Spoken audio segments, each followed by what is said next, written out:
ሳሰራ እንዳትበላ አይኔ የሚቆጣጠረኝ የለም ካልክ አላህ ይቆጣጠራል።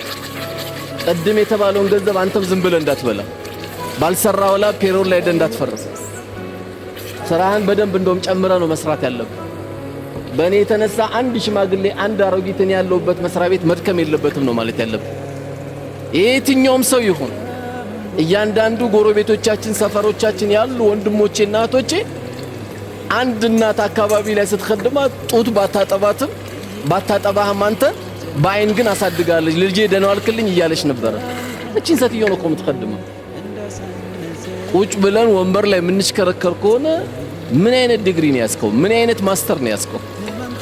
ነብዩ አለይሂ ሰላቱ ወሰለም የተኙበት እኮ ጊዜ የለም። ቁሚ ለይለ ኢላ ቀሊላ ነው የተባሉት።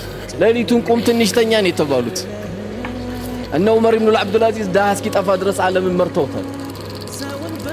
አንበሳና በግ አብረው እስኪኗኗሩ ድረስ መርተውታል። እኛም ትንሽ ቦታ ዛሬ ትንሽ የሚባል የለም ከቀበሌ